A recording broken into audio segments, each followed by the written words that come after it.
میں ने बड़ी मुश्किल से दुबई जाने के लिए पैसे इकट्ठे किए, मगर अचानक मेरी बीवी बीमार हो गई। डॉक्टर ने बताया उसे कैंसर है और ऑपरेशन पर 10 लाख खर्चा आएगा।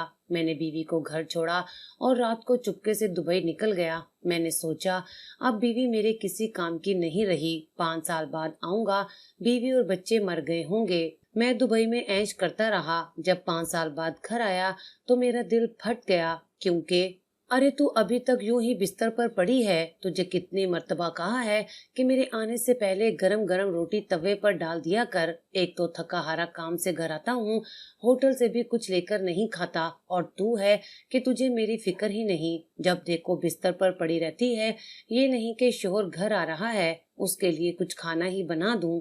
असद मारे गुस्से के भरा हुआ उसके सर पर खड़ा था, मगर फरीदा को तो इस कदर तेज बुखार था कि वो अपने मुंह से कुछ बोल भी नहीं पा रही थी। उसका चेहरा बुखार की शिद्दत से सुर्ख हो रहा था और लब कपकपा रहे थे। वो कुछ कहना चाहती थी, मगर जुबान साथ नहीं दे रही थी। असद की आज ठेकेदार ने बहुत बेइज्जती की थी और वो उधर से ही बुलबुलाया हुआ घर में दाखिल हुआ था। एक तो इस कदर शदीद गर्मी थी कि प्यास से उसकी बुरी हालत थी। वो तेज तेज कदम उठाता हुआ घर की जानिब चल रहा था। रास्ते में कोई रिक्शा भी नहीं पकड़ सकता था कि अगर रिक्शा ले लिया तो घर में लकड़ियां कैसे जलेंगी। जब तक घर पहुंचा, प्यास से बुरा हाल हो चुका था। घर में दाखिल होते ही उसने सबसे पहले सहन में रखे हुए कच्चे मिट्टी के घड़ों को देखा। पास ही स्टील का गिलास पड़ा था। उठाकर फौरन घड़े को उल्टा किया था कि पानी पी सके, मगर ये क्या, घड़ा तो बिल्कुल खाली था। ये देखकर तो वो मजीद तप चुका था। कैसी औरत थी ये फरीदा, जिसने अभी तक घड़ा ही नहीं भरा था। वो गुस्से से बिलबलाता हुआ कमरे में दाखिल हुआ और जोर से गिलास फर्श पर दे मारा। बच्चे जो अम्मा के इर्द गिर्द बैठे थे, सहम कर कांप उठे थे, जबकि फरीदा यूं ही बेसुध सी बिस्तर पर पड़ी थी। शोर की आवाज सुनकर तो उसका दिल भी दहल चुका था, मगर हिम्मत कहाँ थी कि कुछ बोल पाती। असद उसे बातें सुनाए जा रहा था, उसे लापरवाह और कामचोर बीवी जैसे अल्फाज से नवाज रहा था, मगर वो तो जैसे बेहोशी की हालत में ये सब कुछ सुनती जा रही थी। वो खुद ही सहन में आया और नलके से पानी निकालकर पीने लगा। अभी तक फरीदा अपने बिस्तर से नहीं उठी थी और ये बात उसे मजीद आग बगोला कर रही थी। वो वहीं सहन में खड़ा अपने सर पर ठंडा पानी डालते हुए चिल्लाया था। वो गाली देते हुए कहने लगा कि अगर अगले 1 मिनट में उठकर तूने मुझे खाना ना दिया तो देखना मैं तेरा हशर क्या करता हूँ। असद की बड़ी बेटी, जिसकी उम्र 9 साल थी, बाप की ये धमकी सुनकर रोने लगी थी। अव्वल तो बच्चों में इतनी हिम्मत ना थी कि वो बाप के सामने कुछ बोल सकते। एक माँ ही का उन्हें आसरा था। जब भी बाप माँ से लड़ता तो वो माँ के पीछे छुप जाया करते थे। फिर जब तक बाप सो न जाता वो जगह से हिलते भी न थे। पहली मर्तबा उसकी बड़ी बेटी कौसर फौरन भागकर बाप के पास आई और कहने लगी कि अब्बा, अम्मा को कुछ मत कहो, अम्मा ने कुछ नहीं किया, मैं रोटी बनाकर दे देती हूँ, उन्हें बड़ा तेज बुखार है, सुबह से वो यूं ही लेटी हैं, उन्होंने सुबह से कुछ भी नहीं खाया, ना ही पानी पिया है। आप अम्मा से गुस्सा ना हो, उनके लिए कोई दवा ले आए। ये सुनकर असद ने घूर कर अपनी लड़की को देखा। कहने लगा, तेरी बड़ी जुबान चलने लग गई है। तेरी माँ को कोई बुखार नहीं है, बस मौसमी बुखार है, और इसको भी इसने सर पर सवार कर रखा है। अरे घर में करती क्या है, ये छोटा सो तो घर है, कच्चा सहन है, इसने कभी झाड़ू तक नहीं लगाया, सारा वक्त घर में बैठी रहती है, एक खाना वक्त पर बनाकर देना होता है, इस पर भी इसके इतने नखरे होते हैं। वो बोले जा रहा था, जबकि कौसर फौरन किचन में चली गई। देखा तो सिर्फ इतना ही आटा बचा था कि 2 रोटियां बन पाती। आज तक उसने रोटी नहीं बनाई थी, मगर आज बनाना जरूरी थी, वरना उसका बाप फसाद खड़ा कर देता। कौसर ने छोटे छोटे पेड़े उठाए और रोटी बनाने लगी। रोटी तवे पर डाली तो उसे याद आया कि अभी तक तो उसने आग ही नहीं जलाई थी। बाहर असद गुस्से से कौसर पर चिल्लाया था कि मनहूस मारी, तू भी अपनी माँ की तरह हर काम लेट ही करती है। अभी तक तुझसे एक रोटी नहीं बनाई गई। मैं यहाँ भूख से तड़प रहा हूँ। तुम लोगों के लिए सारा दिन बाहर खज्जल खुआर होता रहता हूँ और तुम लोग मुझे वक्त पर खाना तक नहीं दे सकते। कौसर की आंखों से तो आंसू निकल आए थे। उसने बनाई हुई कच्ची रोटी को दोबारा वापस प्लेट में रखा और लकड़ियों से आग जलाने लगी। मिट्टी का तेल भी खत्म हो चुका था, आग जल नहीं रही थी। उल्टा धुआं ही धुआं हो रहा था। पूरा घर धुएं से भर गया तो असद की आंखों से भी धुएं की करवाहट से पानी आ चुका था। वो गुस्से से भरे हुए शेर की तरह किचन में दाखिल हुआ और अंधेरे में ही कौसर को थप्पड़ मारने लगा। वो बेचारी उस जलते बुझते चूल्हे में ही जा गिरी थी। उसकी कमर और बाजू जल चुका था, मगर वो इसके बावजूद फौरन खुद को सहलाती हुई उठकर एक जानिब हो गई। असद खुद ही लकड़ियों को जलाकर उस पर रोटी बनाने लगा और कौसर को गालियां देते हुए कहने लगा कि दफा हो जाओ यहाँ से, एक काम नहीं कर सकती, बस फरमाइशें करवा लो तुम लोगों से। कौसर रोती हुई वापस अपनी माँ के पास आ गई और दबी दबी सिसकियों से रोने लगी। उससे छोटे उसके 3-4 बहन भाई उसके पास बैठे रो रहे थे, इसलिए छोटी 7 साला रिमशा ने जब उसके कंधे और कमर से जले हुए कपड़े देखे तो परेशान सी हो गई। जैसे ही असद किचन से रोटी बनाकर बाहर आया और खुद मजे से बैठकर खाने लगा, तब वो किचन में गई और घी लाकर कौसर के जख्मों पर लगाने लगी। कुछ ही देर बाद बड़ी मुश्किल से फरीदा धीमी आवाज में पानी मांगने लगी। कौसर ने जब ये सुना तो उठकर बाहर गई और पानी लाकर माँ के लबों को लगाया। पानी पीकर फरीदा को थोड़ी बहुत ताकत मिली थी। उसे शदीद कमजोरी महसूस हो रही थी। असद खाना खाकर वहीं चारपाई पर लेट चुका था। उसके पास आधी रोटी बची पड़ी थी।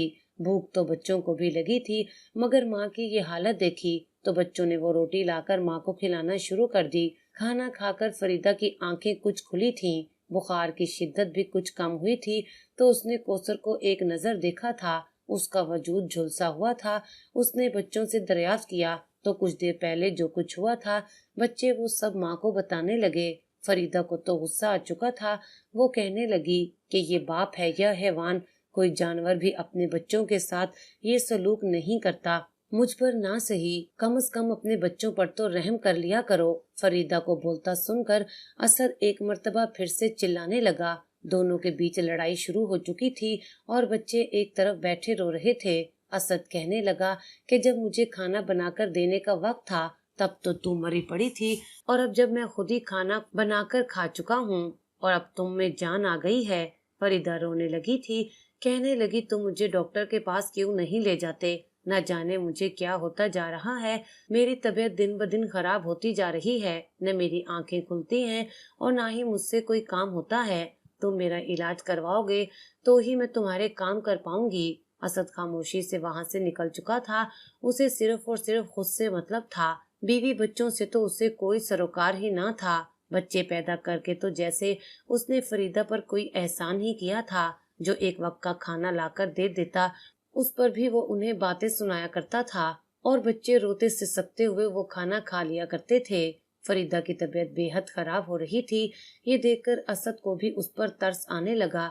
एक रोज उसे कहने लगा कि चलो मैं तुम्हें बड़े डॉक्टर के पास ले जाता हूँ, ताकि पता तो चले कि आखिर तुम्हें कोई बीमारी है या तुम सिर्फ ड्रामेबाजियां करती हो। फरीदा का दिल कटकर रह चुका था। वो शोहर के साथ डॉक्टर के पास चली गई। डॉक्टर ने जो हालत फरीदा की देखी और फिर चंद सवालात करने के बाद कुछ टेस्ट लिखे तो उनकी रकम काफी ज्यादा थी।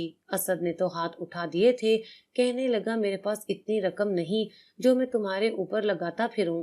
तुमने गले में जो सोने का लॉकेट पहन रखा है वो ही उतार कर दे दो, बेचकर तुम्हारे टेस्ट करवा लूंगा। वो लॉकेट फरीदा की मरहुमा माँ की निशानी थी, मगर अब क्या हो सकता था।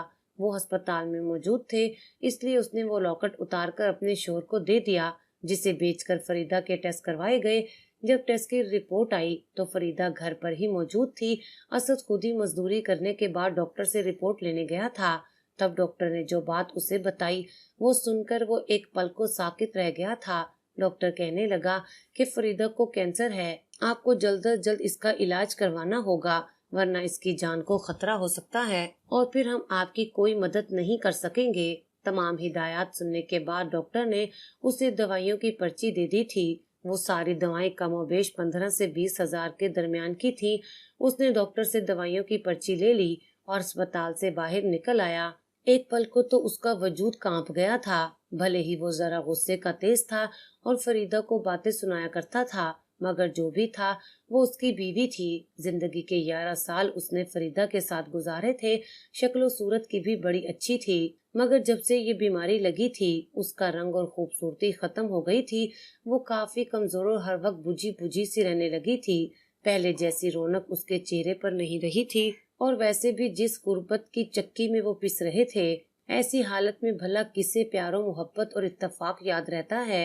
बहरहाल डॉक्टर ने जो इलाज का बिल बनाकर दिया था, अगर असद अपने घर को बेच देता, अपनी सारी जमा पूंजी बीवी का जेवर तक लगा देता, फिर भी कैंसर का इलाज नहीं करवा सकता था। दवाइयों के खर्चे अलग थे।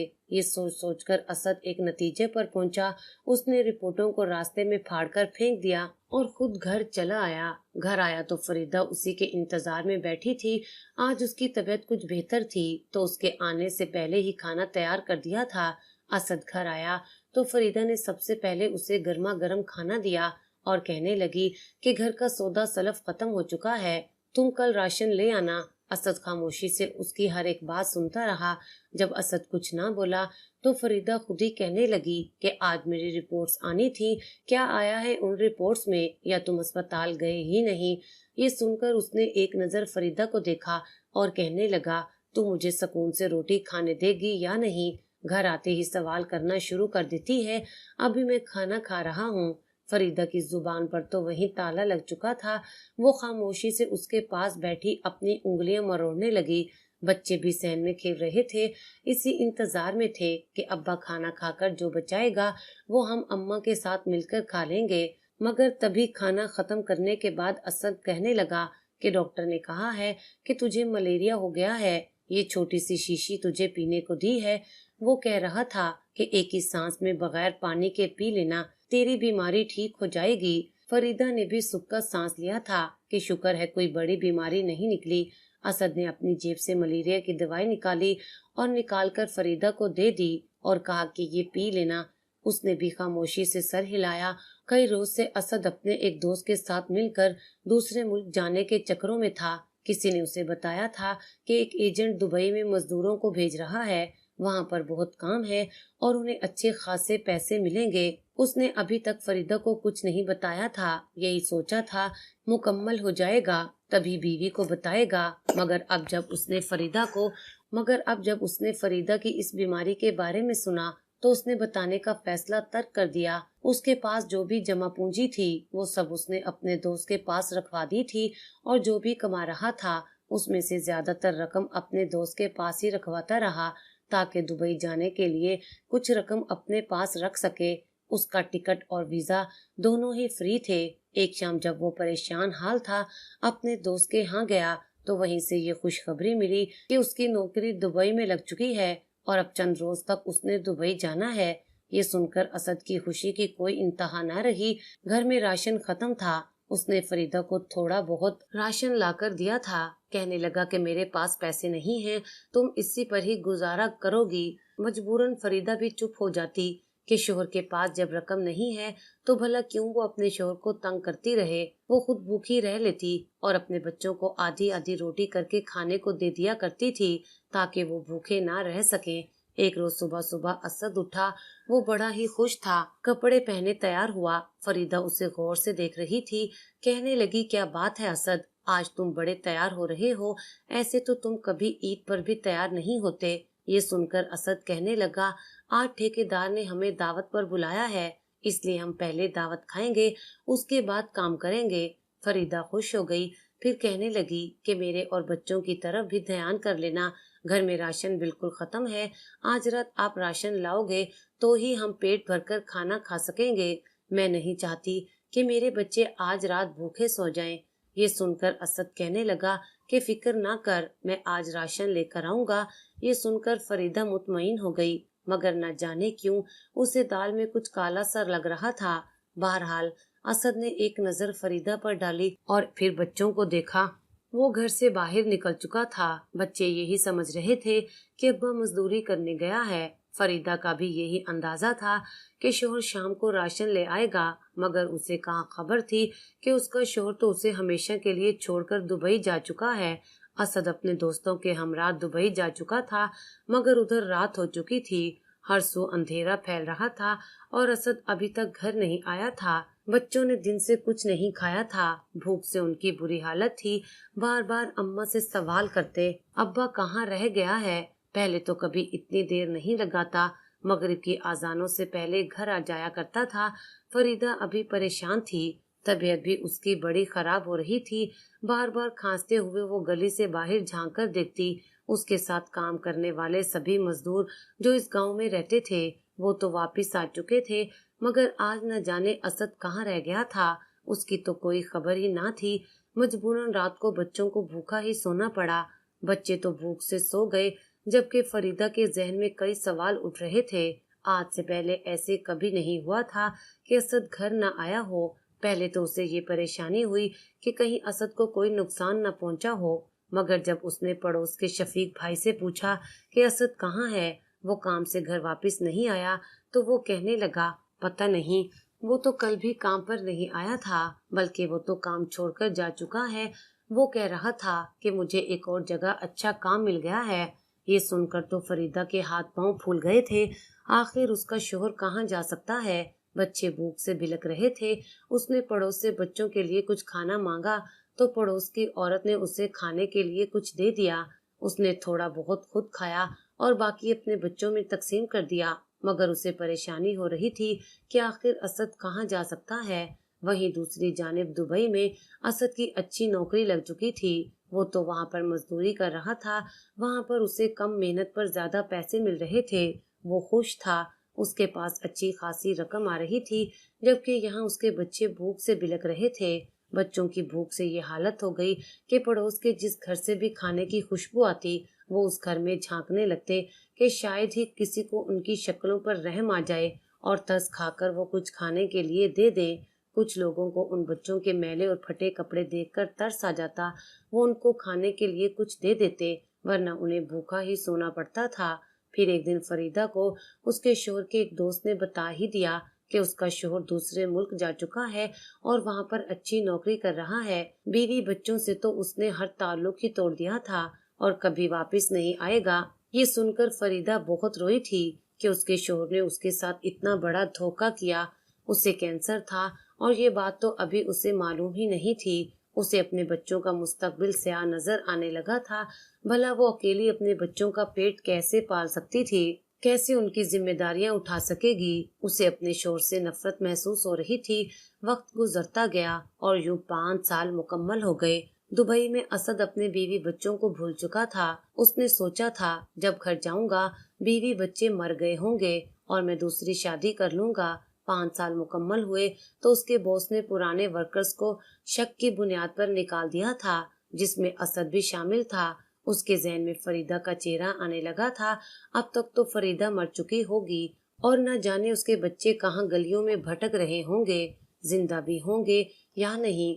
बहरहाल उसे इस बात से कोई फर्क नहीं पड़ता था।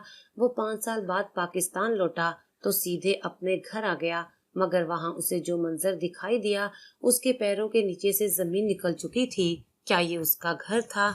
उसका घर तो कच्चे सहन वाला था, मगर यहाँ तो फर्श पर मार्बल लगी हुई थी। सामने बड़ा ही खूबसूरत फूल और पौधों से सजा सहन था। सामने बहुत सिलाई मशीनें पड़ी थी।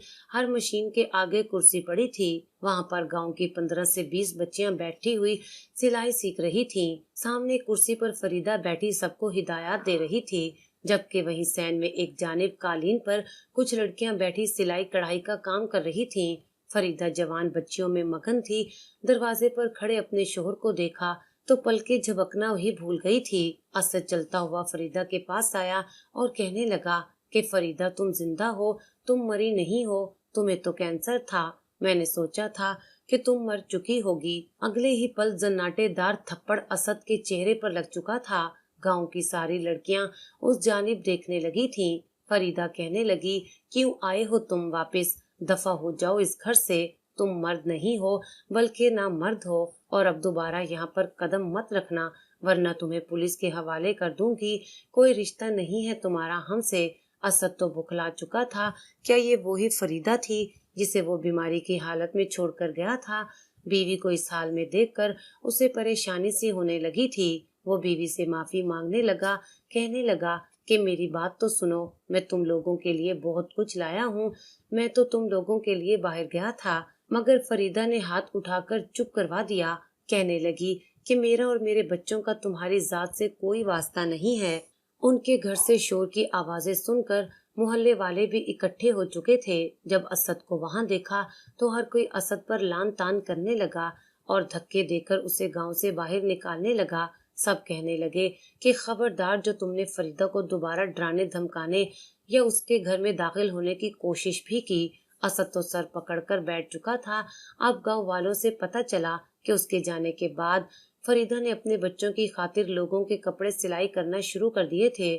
وہ اس قدر اچھی سلائی کرتی تھی کہ گاؤں کی لڑکیاں اس کے پاس کپڑے سلائی کڑھائی سیکھنے آنے لگیں، اور پھر دیکھتے ہی دیکھتے ایک کپڑے سلائی والی ادارے کی میڈم اس کے پاس آئی اور اسے اپنے ادارے میں سلائی کڑھائی سکھانے والی ٹیچر کے طور پر رکھ لیا۔ وہ ہفتے کے 6 دن وہاں پر سکھاتی اور پھر اتوار والے دن گاؤں کی بچیوں کو سلائی کڑھائی سکھایا کرتی۔ اس کے بچے بڑے اچھے اسکولوں میں پڑھ رہے تھے۔ رہی بات فریدہ کے کینسر کی، تو وہ خود بخود ہی اس کے جسم سے ختم ہو چکا تھا۔ جس قدر بھوک اور افلاس اس نے کاٹی تھی، اس کے جسم میں موجود کینسر کے سارے جراثیم خود ہی ختم ہو چکے تھے۔ اس کے بچوں نے جھولیاں اٹھا اٹھا کر اپنی ماں کو دعائیں دی تھی، اور اللہ تعالیٰ نے اس کی تکلیف کو صحت میں بدل دیا تھا۔ اور اب اسد پچھتا رہا تھا۔ دوبارہ دبئی جانے کا بھی سوال پیدا نہیں ہوتا تھا، کیونکہ اس کی نوکری ختم ہو چکی تھی۔ وہ اکثر کام میں ہیرا پھیری کیا کرتا تھا، جس کے بارے میں باس کو پتہ چل گیا تھا، اور یوں وہ بیوی بچوں سے بھی اور دبئی کی نوکری سے بھی ہاتھ دھو بیٹھا تھا۔ کیسی لگی آج کی کہانی؟ کمنٹ سیکشن میں جواب ضرور دیجیے گا۔